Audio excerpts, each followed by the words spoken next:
Now, when our next guest had to write a letter of complaint to a high street store, he decided to take a pretty different approach, actually, using a fictional character with a rather sardonic tone. Yes, Duncan McNair created a character called Mrs. Morello, and her spoof letters just kept on flowing, now becoming a book, and a second book soon. Duncan is here with us this morning. Good morning. Good morning, John. So just explain to us then, Mrs. Morello. Tell us about this fictional lady, Mrs. Morello. OK, well, the Morellos are a rather discombobulous family. Mrs. Morello and her rather lazy husband and 3 idling children. She's a large Italian lady, and all of them live together in a house in Ealing, West London, coincidentally my house.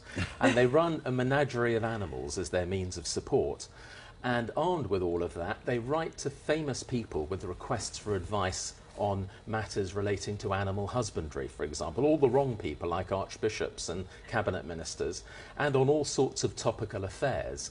And they get genuine replies constantly. This started some years ago, but I've been getting replies from Tony Blair at great length, Sir Cliff Richard, or Sir Cliff Richardson as he's referred to in the book, George Bush, the Archbishop of Canterbury. The Church of England episcopacy are incredibly fertile territory. They always reply by return and ask for further letters. And no one's caught on yet? Well, some have. In fact, there was a very telling reply from the Archbishop of Canterbury. I wrote to him as Mrs. Morello asking if we could name our new baby Gerbil after him because of the uncanny resemblance. And he wrote a very good reply through his press secretary and said, "Thank you for your inquiry about the Archbishop and gerbils. New paragraph, nice try." No, really, yours sincerely. For people who don't understand, so you've made up this character, and there's an enormous complexity if you've read the letters, which I've read quite a few of them. So you write them on their behalf, and you get actual replies. Yeah, they are genuine replies. Yeah, that's what I think sort of distinguishes the book. They are real letters actually posted by me in the name of Mr. and Mrs. Morello, and occasionally they're lazy children trying to get work and not trying very hard. And I get genuine replies. So, of course, as you can imagine, my estimation has soared with the local postman who delivers these letters from 10 Downing Street and Lambeth Palace and even the White House. Isn't it sort of a bit mean, sort of honey-trapping these people? Not really, because it's very gentle humour. I mean, unlike in a way the modern idiom, it's not intended to unseat people or expose mischief or anything.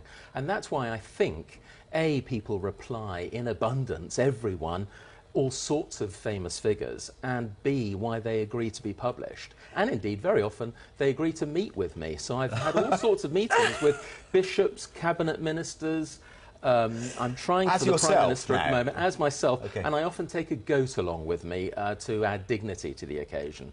I suppose not that many people have been flanked by the Archbishop of York and a goat for a photo shoot. I guess I'm unique in that way. I'm said to be I'm actually a lawyer by day, and as I say, a writer by night and shattered by morning. Yes. And I guess I'm said to be unique, and I, as a lawyer with a sense of humour, should be stuffed and put in a glass case. Well, Mrs. Morello, I wish that Mrs. much. Morello was actually real, so yes, thank you. Thank you very much. Thank you very much indeed. And Duncan's book, More Morello Letters, is out now. Yeah, that's nearly all we've got time for. Let's have a quick last look at what's happening where you are.